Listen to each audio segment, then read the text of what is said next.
வணக்கம். என்ன செய்தி பார்க்க போறோம்னு கேட்டீங்கன்னா, அடங்கி நடு இல்லையா ஆட்சி விட்டு போ, ஆளை விட்டு விஜயை மிரட்டிய திருமாவளவன். மொத்தத்துல இன்னைக்கு புதிய தலைமுறையில ஆளூர் சானவாஸ் அவர்கள் பேட்டி அளிப்பதை பார்க்கும்போது ரெண்டே ரெண்டு தான் நமக்கு ஞாபகத்துக்கு வந்தது. ஒன்னு, நான் சொல்ற மாதிரி ஆட்சி நடத்து, இல்லையா நீ பிஜேபியினுடைய கையாளு. இப்படிதான் மக்களிடையே கொண்டு போய் சேர்க்கணும் என்ற ஒரே எண்ணத்தினால இன்னைக்கு புதிய தலைமுறையில் பாத்தீங்கன்னா ஆளூர் சானவாஸ் அவர்கள் பேட்டியளித்திருக்கின்றார். இது விஜய் அவர்களை நேரடியாக மிரட்டுற மாதிரியே தெரியுது. நாங்க என்னென்னவோ கேட்கிறோம், செவிசாய்க்கே மாற்றிய உன்னை பாக்குற என்ன பண்றோம் அப்படின்னு சொல்லிட்டு திமுகவுடைய கைப்பாவையா இருக்கக்கூடிய ஊடகத்துல போய் உக்காந்துக்கிட்டு இன்னைக்கு விஜய்க்கு எதிராக அவதூற பரப்பி இருக்கின்றார். இப்படி எல்லாம் மிரட்டினா விஜய் அவர்கள் வழிக்கு வருவாரா, இல்ல ஆட்சி விட்டு போன்னு சொல்ற அளவுக்கு இவங்க அசிங்கப்படுத்துகின்றார்களே, ஒரு புதிய அடையாளத்தை கொடுக்கிறாங்களே, விஜய் அவர்கள் இவங்களுடைய சொல் பேச்சை கேட்டு ஆடுவாரா, அடங்கி நடப்பாரா அப்படின்னு உங்களுக்கு சந்தேகம் இருக்கும். ஆளூர் சானவாஸ் அவர்கள் விஜய் அவர்களை எந்த அளவுக்கு தவறா சித்தரிக்கிறாரு, என்ன ஒரு அடையாளத்தை கொடுக்க பாக்குறாங்க, அதோட திருமாவளவன் அவர்கள் ஆளூர் சானவாஸ் மூலமாக எப்படி மிரட்ட பாக்குறாரு, இல்ல திருமாவளவனுக்கும் ஆளூர் சானவாசுக்கும் இடையில் இருக்கக்கூடிய சண்டை காரணமாக விஜய் ஆட்சியை இப்படி விமர்சிக்கின்றாரா, திமுக விசுவாசமானது ஆளூர் சானவாஸ் விஜய் அவர்களை அசிங்கப்படுத்த தோன்றுகிறதா, இப்படி எல்லாவற்றையும் உடைச்சி பேச போறோம். ஆனா அதுக்கு முன்பாக இதுவரைக்கும் நம்ம சேனலை நீங்க சப்ஸ்கிரைப் பண்ணவே இல்லையா அப்படின்னா சப்ஸ்கிரைப் பண்ணிங்க, கொஞ்சம் சப்போர்ட் பண்ணுங்க. அதாவது ஆளூர் சானவாசை பொறுத்த வரைக்கும் திமுகவுடைய கையால் தான், ஆனா இருந்தாலும் விசிக கூட்டணியில் இருக்குது. திருமாவளவன் அவர்களை பொறுத்த வரைக்கும் இந்த பேட்டியை பார்த்த பிறகு, ஏயா எதிர்கட்சி வரிசையில் இருந்தோம் திமுக கூட்டணியில, அந்த தருணத்துல விஜய் அவர்களை பொறுத்த வரைக்கும் பாஜக பெற்றெடுத்த RSS கை குழந்தை அப்படின்னு சொன்னோம். அன்னைக்கு சரியா இருக்கலாம். ஆனா இன்னைக்கு கூட்டணியில பங்கெடுத்து கொண்டு நாம ஆட்சி அதிகாரத்தில் இருந்துகிட்டு அமைச்சரவையில் இருந்துகிட்டு ஆட்சியை வழிநடத்திட்டு போயிருக்கின்ற இந்த தருணத்துல இந்த ஆட்சியை பின்னாடி இருந்து பாஜக இயக்குதுன்னு சொல்ற ஆளூர் சானவாஸ், திமுக விசுவாசம் ஓவர் ரேடே உனக்கு அப்படின்னு கேட்கிறாரா இல்லையான்னு பார்க்கணும். அந்த அளவுக்கு விஜய் அவர்களை அசிங்கப்படுத்தி போட்டாரு. விஜய் அவர்களுக்கு ஆட்சி அளவே தெரியாது, பின்னாடி இருந்து பாஜக தான் சொல்லி கொடுக்குது என்ற ரேஞ்சுக்கு பேசி போட்டாரு இந்த ஆளூர் சானவாஸ். அதாவது பாஜக அடையாளத்தை எங்கிருந்து தொடங்குறாருன்னு கேட்டீங்கன்னா சட்டமன்றத்திலிருந்து தொடங்குறார். தமிழ்நாட்டுடைய உரிமையை விட்டு கொடுத்துட்டாரு. வந்தே மாதரம் பாடல் முதல், தேசிய கீதம் இரண்டாவது, மூன்றாவதாக தமிழ் தாழ் வாழ்த்து. இந்த மரபை விஜய் தான் உடைச்சார். இப்படி யாராவது சட்டப்பேரவையில் இதுக்கு முன்பாக இந்த மரபை கடைபிடிச்சிருக்காங்களா? ஜெயலலிதா ஆட்சி காலத்திலிருந்து கலைஞர் ஆட்சியிலிருந்து எடப்பாடி ஆட்சியிலிருந்து ஸ்டாலின் ஆட்சி வரைக்கும் தமிழ்தாய் வாழ்த்து, கடைசியில தேசிய கீதம், அப்படிதானே? ஆனா விஜய் அவர்களை பொறுத்த வரைக்கும் மரபை மாத்திட்டாரு. பாஜக ஆளுகின்ற மாநிலத்தில் மட்டும்தான் இப்படி எல்லாம் நடக்குது. ஆனா தமிழ்நாட்டிலும் இது நடக்குதுன்னா இப்போ பாஜக தானே பின்னாடி இருந்து ஆளுது அப்படிங்கிறார். ஆனா ஆளூர் சானவாசுக்கு நல்லாவே தெரியும், ஆளுநர் கலந்து கொள்ளுகின்ற, இரண்டாவது குடியரசுத் தலைவர் கலந்து கொள்ளுகின்ற, மத்திய அமைச்சர்கள் கலந்து கொள்ளுகின்ற எல்லா நிகழ்ச்சியிலும் முதல் முறையா பாத்தீங்கன்னா அந்தந்த மாநிலத்தினுடைய வாழ்த்து பாடல், இரண்டாவது பாத்தீங்கன்னா வந்தே மாதரம், மூன்றாவது பாத்தீங்கன்னா தேசிய கீதம். இந்த மாதிரி மூன்றையும் பாடணும் என்று சட்டம் போட்டிருக்காங்க இப்போ. ஸோ சட்டத்துக்கு உட்பட்டு நம்ம ஆளுநர்கள் கலந்து கொள்கின்ற நிகழ்வுல அத்தனையிலும் பாத்தீங்கன்னா வந்தே மாதரம் முதல் பாடலா இல்ல தமிழ்தாய் வாழ்த்து முதல் பாடலா, இதை மாநில அரசாங்கமே முடிவு பண்ணிக்கலாம். ஆனா மத்திய உள்துறை அமைச்சகமானது தெளிவா சொல்லிக்குது, முதல்ல நீங்க தமிழ்தாய் வாழ்த்து போட்டுங்க, ரெண்டாவது வந்தே மாதரம், கடைசியில தேசிய கீதத்தை போட்டுங்க அப்படின்னு அனுமதி அளிச்சிருக்காங்க. ஆனா இதெல்லாம் எப்பன்னு கேட்டீங்கன்னா நம்ம தமிழகத்துல முதல் சட்டமன்ற கூட்டத்தொடர் நடந்து முடித்துட்ட பிறகு நீங்க மாநில பாடலை முதல்ல போட்டுக்கலாம் அப்படின்னு அனுமதி அளித்திருக்கிறார்கள். அதனால ஆளூர் சானவாசை பொறுத்த வரைக்கும் இந்த தேசிய கீதம் வந்தே மாதரம் வச்சுக்கிட்டு பாஜக பின்னாடி இருந்து விஜய் இயக்குது அப்படின்னு நீங்க சொன்னீங்கன்னா அது பொய். திமுக தான் சிறுபான்மையிற்கு மிக மிக பாதுகாப்பான இயக்கம். விஜயை பொறுத்த வரைக்கும் சிறுபான்மையர் என்று அடையாளப்படுத்திக் கொள்வார். ஆனா நெத்தியில பத்தியா பொட்டு, பத்தியா முருகன் கோயிலுக்கு போறாரு, பத்தியா சாமுண்டீஸ்வரர் கோயிலுக்கு போனாரு, அவர்லாம் சிறுபான்மையர் மாதிரி தான், ஆனா சிறுபான்மையர் கிடையாது அப்படின்னு ஆளூர் சானவாஸ் அவர்கள் சிறுபான்மையர்களை பயமுறுத்துறார். அதே மாதிரி விஜய் அவர்கள் மதசார்பற்றவர்னு சொல்லுவாரு, ஆனா பாஜக தான் பின்னாடி இருந்து இயக்குது. பாஜக இயக்கக்கூடிய இந்த விஜய் ஆட்சிக்கு தான் தொல் திருமாவளவன் அவர்கள் ஆதரவு அளிக்கின்றாரா, கம்யூனிஸ்ட் கட்சிகள் ஆதரவு அளிக்கிறதா, இல்ல இந்திய யூனியன் முஸ்லீம் லீக் ஆனது ஆதரவு அளிக்கிறதா, அதுக்கு என்ன பதில் சொல்றாருன்னு கேட்டீங்கன்னா, ஐயா குடியரசுத் தலைவர் ஆட்சி வந்துடக்கூடாதுங்க, ஆளுநர் ஆட்சி ஆண்டு விடக்கூடாதுங்க, அதனால நாங்க ஆதரவளிக்கிறோம் அப்படின்னு ஆலூர் ஷானவாஸ் அவர்கள் பதிலளிக்கின்றார். ஏண்டா பாவீங்கள, பின்னாடி இருந்து பாஜக இயக்குது அப்படின்னா அதிமுக திமுக இணைந்து ஆட்சி அமைக்கிறோம்னு சொன்னாங்க. ஆனா அவங்களுக்கு ஆதரவளிச்சிருக்கலாம் இல்ல, ஏன் ஆதரவளிக்கல? மொத்தத்துல குட்டையா குழப்பினது இந்த ஆலூர் ஷானவாசுடைய தலைவராக இருக்கக்கூடிய திருமாவளவன் அவர்கள் தான். இன்னைக்கு விஜய் அவர்களை பாஜக இயக்குது பின்னாடி இருந்து பாத்தியா சட்டமன்றத்தில் அப்படின்னு அப்படியே பம்மறாங்கப்பா. அதுக்கப்புறம் என்ன சொல்றாருன்னு கேட்டீங்கன்னா, இந்த அரசு அதிகாரிகளை அதிரடியாக மாத்திருக்காரு இல்லையா விஜய் அவர்கள், இது பாஜகவுடைய ஐடியா தான். ஏன்னா உதயசந்திரன் ஐஏஎஸ், முருகானந்தம் ஐஏஎஸ், அப்புறம் அருண் ஐஏஎஸ், இவங்கெல்லாம் திமுக ஆதரவாளர்கள். அவங்கெல்லாம் எப்படி கடந்த காலத்தில் செயல்பட்டாங்க என்று எல்லாருக்கும் நல்லா தெரியும். ஆனால் அவங்கள மாற்றினது பாஜகவுடைய ஐடியாலஜி. அவங்க சொல்லி தான் மாற்றினாராம். சரி, இவங்கெல்லாம் திமுக போட்ட ஆள் மாற்றிட்ட, ஆனால் தலைமைச் செயலாளராக இருக்கக்கூடியவரை சாய்குமார் அவரையே நீங்கள் மாற்றவே இல்லை. அவர் தானே தேர்தல் கமிஷனால் நியமிக்கப்பட்டவர். அப்போது அவரை மாற்றாம ஓய்வு பெற்ற பிறகும் பணி நீட்டிப்பு வழங்கியிருக்கீங்களே, ஏன்? அப்போது தலைமைச் செயலாளர் பாஜக நியமித்தவர் இருக்கின்ற காரணத்தினால இந்த ஆட்சி பாஜக தான் ஆளுது அப்படின்னு ஆலூர் ஷானவாஸ் அவர்களும் சொல்றார். இரண்டாவது, நீட்டு எதிர்ப்பு என்கின்ற பொழுதும் பாஜக எதிர்ப்பு என்கின்ற போதும் விஜய் அவர்கள் பின்வாங்குகின்றாராம்.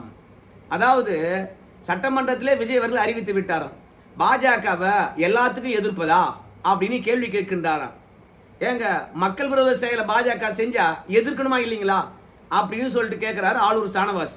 சரிங்க ஆலூர் ஷானவாஸ், பாஜக மக்கள் விரோத ஆட்சியா இல்ல மக்கள் விரோத செயலை தமிழகத்தில் என்ன திணிச்சது சமீபமா? அதுக்கு விஜய் அவர்கள் என்னதுல எதிர்ப்பு தெரிவிக்கல, அதையாவது சொல்லு. மக்கள் விரோத ஆட்சி நடத்துகிறது பாஜக உங்க பார்வை, ஆனா தமிழ்நாட்டுக்கு மக்கள் விரோத செயலை என்ன திணிச்சது? அத பாஜகவுக்கு ஆதரவாக தவேகா செயல்பட்டதா இல்ல எதிர்த்ததா? அதையாவது சொல்லு. எதையும் சொல்ல மாட்டீங்க. ஆனா பின்னாடி இருந்து பாஜக ஆளுது அப்படி சொல்றதன் மூலமாக விஜயை பொறுத்த வரைக்கும் நம்ம ஆலூர் ஷானவாசியோ இல்ல திருமாவளவன் அவர்களையோ கிட்டத்தட்ட 7 தொகுதிக்கு இடைத்தேர்தல் வரப்போகுது. இந்த இடைத்தேர்தலில் ஒரு சீட்டு கொடுங்க அப்படின்னு கேட்டுருப்பாங்க பொழுது, கொடுக்க மாட்டேன்னு சொல்லிட்டாரு போல இருக்குது. அதனால விஜய் ஆட்சியை கூடவே இருந்து காலி பண்ணுவோம் அப்படின்னு முடிவு பண்ணிட்டாங்க போல இருக்குது. அது மட்டும் இல்ல, அதிமுகவை அடிப்படை வச்சு நம்ம விஜய் அவர்கள் பாஜக பெற்றெடுத்த பிள்ளை தான் அப்படின்னு உறுதிப்படுத்துறாங்க. இப்போ அதிமுக பாஜக கூட்டணியில் தானே இருக்குது. அப்போ அதிமுக எம்எல்ஏக்களை விஜய் அவர்கள் இழுக்கிறார். தமிழ்நாட்டில் பாஜக செய்யாத செயலை விஜய் அவர்கள் அபாண்டமா செய்யறார், விலை பேசி வாங்குறார். இதெல்லாம் நான் சொல்லல, ஆலூர் ஷானவாஸ் விசிகாவில் முதன்மை செயலாளராக இருக்கக்கூடியவர் விஜய் மீது இந்த அளவுக்கு குற்றச்சாட்டு வைக்கிறார், கூட்டணிக்குள்ளே இருந்துட்டு. அப்படின்னா திமுக காரன் கூட இந்த கருத்தை வைக்க தயங்குகின்றார். ஆனால் ஆலூர் ஷானவாஸ் வைக்கிறாருன்னு என்ன அர்த்தம்? ஒன்று சிறுபான்மையர் என்ற போர்வை, அதுலேயும் தலித்து சிறுபான்மையர், அதனால 2 சேஃப்டி இருக்குது. உடனடியாக என்னையா இப்படிலாம் விமர்சனம் வைக்கிற அப்படின்னு சொன்னா ஒன்று பெரியாரை தூக்கிக்குவாங்க, இல்லைன்னா அம்பேத்கரை தூக்கிக்குவாங்க. அதனால விஜய் அவர்களால் ஆலூர் ஷானவாசெல்லாம் விமர்சனம் பண்ண முடியாது, அமைச்சர்களும் பார்த்தீங்கன்னா விமர்சனம் பண்ண முடியாது. அதனால கடந்து போவாங்க என்பதனால இன்னைக்கு விஜய்க்கு பார்த்தீங்கன்னா மிகப்பெரிய அடையாளம், மிகப்பெரிய நெருக்கடியெல்லாம் கொடுத்துட்டு இருக்காங்க. தொடர்ந்து அதிமுக எம்எல்ஏக்களை விலை பேசுறதுனால பாஜகவுடைய ஆதரவு இல்லாம நிச்சயம் விஜய் அவர்களால் செய்ய முடியாது. எங்க கூட்டணியில் இருக்குது அதிமுக, எப்படி அணி எம்எல்ஏ இழுக்கலாம் அப்படின்னு விஜய் அவர்களை கேட்கணுமா இல்லையா? டிடிவி தினகரன் பாஜக கூட்டணியில் இருக்கிறாரு இல்லையா? ஒரே ஒரு எம்எல்ஏ விலை பேசி வாங்கினாங்களா இல்லையா? அப்போ பாஜக என்ன சொல்லிருக்கணும், எப்படி ஒத்த எம்எல்ஏ உங்க கட்சிக்கு வந்தாங்க, உங்களுக்கு ஆதரவு தெரிவிச்சாங்க, விளக்கத்தை சொல்லு, கேட்கணுமா இல்லையா அப்படின்னு பாஜக கேட்காததுக்கு காரணம் அவங்க தாயா அதிமுகவை ஐடியா பார்த்துக்கலாம். ஏன்னா இனிமே தமிழ்நாட்டில் நான் தாயா இல்லையா, நான் பின்னாடி இருந்து இயக்கக்கூடிய விஜய் தாயா அப்படின்னு ஆலூர் ஷானவாஸ் அவர்கள் புதுசா கற்பனை பண்ணி அளந்தளந்து அவுத்து விடுறாரு. ஸோ பாஜக சொல்லுதான், ஒன்று விஜய் இருக்கணும், விஜய்க்கு பின்னாடி நான் இருக்கணும் அப்படின்ட்டு. அதனால அதிமுகவை அழிக்கிறாங்களாம். இப்ப தமிழகத்தில் அதிமுக அழிந்து விட்டால் ஒரு மதவாத கட்சியோ இல்ல சாதிவாத கட்சியோ அந்த இடத்துல நிற்கும். திமுக மதவாத கட்சி, அதுதான் இங்க போட்டியில் இருக்கும். ஆனா அதிமுக அழிஞ்சணுமா, அந்த கட்சி இருக்கவே கூடாதா? நீங்க சொல்லுங்க. அதனால எங்களுக்கு அதிமுக அழிவதை பற்றி கவலைங்க, நாங்க தாங்க அதிகமா கவலைப்பட்டோம். ஆனா அநியாயத்துக்கு பாஜக செய்ய துணியாத விஷயங்கள் எல்லாம் இன்னைக்கு விஜய் செய்யறாருன்னா பாஜக ஆதரவு இல்லாம செய்ய முடியுமா அப்படின்னு ஆளூர் ஷானவாஸ் அவர்கள் சொல்றார். ஒன்னு சட்டமன்றத்தில் நடந்த நிகழ்வு, இரண்டாவது அதிகாரிகள் மாற்றம். இந்த அதிகாரிகள் மாற்றம் என்பது கண்டிப்பா திமுகவுக்கு பெரிய தலைவலியா இருக்குது. ஊழல் புகார்ல அதிகாரி மாற்றின பிறகு ஒவ்வொருத்தரா உள்ள போவாங்க படுது திமுகவுடைய ஆளுமைகள். அதுக்கப்புறம் திமுக பொறுத்த வரைக்கும் சப்போர்ட் இல்லாம உதயநிதி ஸ்டாலின் இந்த 2 பேரை வச்சுக்கிட்டு அந்த கட்சியை நடத்தவே முடியாது. ஏன்னா அந்த கட்சிக்குள்ள யார் குழப்பத்தை ஏற்படுத்துறாங்களோ இல்லையோ, கனிமொழி அவர்கள் பெரிய குழப்பத்தை ஏற்படுத்துறாங்க.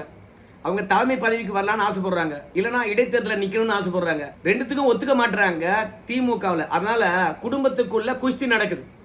இந்த குஸ்திக்குள்ள பாத்தீங்கன்னா கட்சியை காப்பாற்ற வேண்டியவங்க பல பேர் திமுகவில் ஏடிஎம்களா இருக்காங்க, பணத்தை வாரி இறக்கிறவங்களா இருக்காங்க. அவங்க எல்லாம் ஊழல் பண்ணி தான் வச்சிருக்காங்க. இப்ப அதிகாரியை மாத்ததுனால அவங்க எல்லாம் உள்ள போவாங்க பொழுது. இப்ப ஆளூர் ஷானவாஸை வச்சு நீங்க அதிகாரியை ஏன் மாத்துறீங்க, பாஜக சொல்படி தான் மாத்திருக்கீங்க அப்படின்னு திமுக போட்ட அதிகாரிய நம்ம விஜய் அவர்கள் வச்சுக்கிட்டு ஆண்டார்னு வச்சுங்களேன், அவங்க நல்வழி காட்டுவாங்களா சொல்லுங்க? அதுவே கூட்டணி கட்சிகளை பொறுத்த வரைக்கும் 9 வருஷம் திமுகவுடனே இருந்தவங்க. அதனால திமுக காரங்களாவே மாறிட்டானுங்க பாவிங்க, திமுக கூட்டணி இருந்தவங்க எல்லாம். அதனால அதிகாரிகளை பொறுத்த வரைக்கும் திமுக விசுவாசத்துடன் இன்னைக்கு இருக்கிறாங்க. அவங்கள வச்சுக்கிட்டு ஆட்சி ஆள முடியுமா? அதனால தன்னுடைய ஆட்சி அதிகாரத்துக்கு யாரு தோதா இருப்பாங்களோ அந்த அதிகாரியை மாத்துறாங்க. அதுல ஒரு சாயத்தை பூசுறாரு ஆளூர் ஷானவாஸ். இது திமுக காரனை காப்பாத்துறதுக்காக இந்த ஸ்டண்ட் அடிக்கிறாரோ என்னவோ தெரியல. கடைசியில நீட் எதிர்ப்பு என்னங்க, விஜய் அவர்கள் தானுங்க இந்த நீட் எதிர்ப்பை முதன்மையா கொண்டு போயிருக்கணும், வாயே திறக்கலையே. அதோட இல்ல, நம்முடைய ராஜ்மோகன் அவர்களை பொறுத்த வரைக்கும் நீட்டுக்கு எதிராக போராடக்கூடியவங்களுக்கு போய் ஆதரவளிச்சுட்டு வர்றாரு.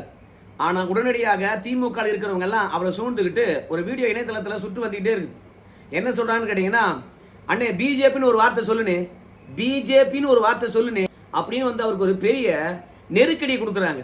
அவர் மீடியா இருக்குது, என்னத்த இவனுங்க எல்லாம் கலாய்க்கிறாங்கன்னு தெரியுது, அமைதியா ராஜ்மோகன் அவர்கள் போயிடுறார். ஸோ அந்த அளவுக்கு திமுக காரன் இந்த விஜயனுடைய அமைச்சர்களா இருக்கலாம், இல்ல விஜயுடைய ஆட்சியா இருக்கலாம், அசிங்கப்படுத்தி கொண்டே இருக்கின்றார்கள். அதுக்கப்புறம் கூட்டணி, இன்னைக்கு காங்கிரஸ் கட்சிக்காரங்க போயிட்டு தவேகாவுக்கு ஆதரவளிச்சிருக்காங்க இல்லையா? இப்படி ஆதரவளிச்சது திமுக ரசிக்கல, ஆனா விசிக கூட்டணி இருக்குது. அந்த கட்சியுடைய முதன்மை செயலாளர் ஆளூர் ஷானவாஸ் சொல்றாரு, தமிழகத்தில் எங்க இருக்குது இந்தியா கூட்டணி? திமுக இல்லாததுனால ஒரு கூட்டணியை உருவாக்குறதுக்கு எவ்வளவோ முண்டி அடிச்சாரு, முட்டி பார்த்தாரு ராகுல் காந்தி. ஆனா கூட்டணி உருவாக்க முடிஞ்சுதா? இந்தியாவில் எங்கேயுமே இந்தியா கூட்டணி பெருசா உருவாகல.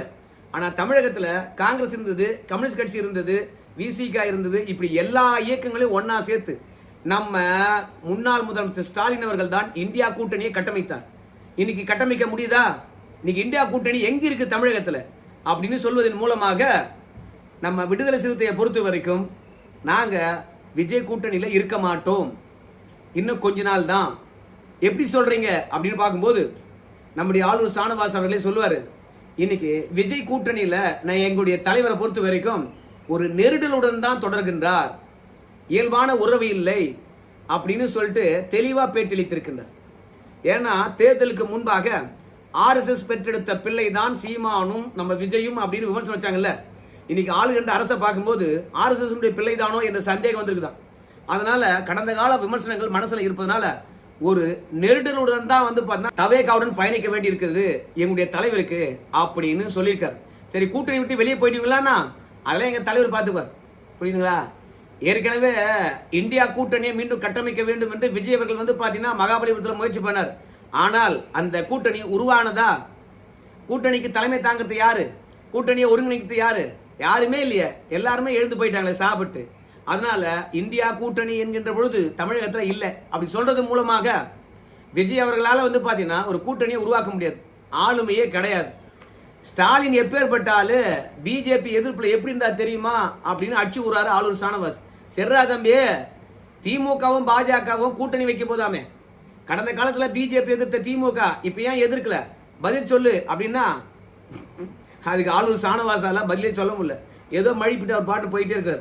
மொத்தத்துல நாங்க நெருடலுடன் இந்த கூட்டணியில ஏன் இருக்கணும் அப்படின்ற முடிவை இந்த உளுந்தூர்பேட்டையில் பாத்தீங்கன்னா தமிழ் தேசிய மாநாடு நடக்குது. அந்த மாநாட்டுக்கு பிறகு அறிவிப்பாங்க போல இருக்குது. அப்போ பாமக உள்ள வருதோ என்னவோ நமக்கு தெரியலங்க. இல்ல பாமக உள்ள வரதுனால இப்படி வந்து பாஜக மீது இல்ல தவேகா மீது பழி போட்டு விசிகா வெளியேற போதோ என்னன்னு தெரியலங்க. ஆனா கூடவே இருந்து அசிங்கப்படுத்தி போட்டாங்க. நம்ம தவேகாவுக்கு காவி சாயத்தை பூசி போட்டாங்க. இந்த ஆலூர் சானவாஸ் அவர்கள் இப்படி அதிரடி காட்டியிருப்பது விஜய் அவர்களை குழப்பி இருக்கும் இல்லையா? என்னடா இவனுங்க வந்து இந்த அளவுக்கு குடைச்சல் கொடுக்குறாங்க அப்படின்னு எண்ணி இருக்க தோன்றும். மொத்தத்துல அதிகாரிகள் மாற்றின விஷயத்த ரொம்பவே பெருசா எடுத்து பேசுறதுனால இந்த அதிகாரிகள் மாற்றின விஷயமானது திருமாவளவனுக்கோ இல்ல திமுகவுக்கோ ஏற்புடையது கிடையாது. அதனால மீண்டும் அந்த அதிகாரிகளை நியமிக்கிறியா இல்ல ஆட்சிக்கு தந்த ஆதரவை வாபஸ் வாங்கட்டுமா அப்படின்னு மிரட்டுற மாதிரி தெரியுது. பார்க்கலாம். ஆளை விட்டு மிரட்டுற திருமாவளவனை விஜய் அவர்கள் எப்படி எதிர்கொள்ள போறாருன்னு பொறுத்து வந்து பார்க்கலாங்க.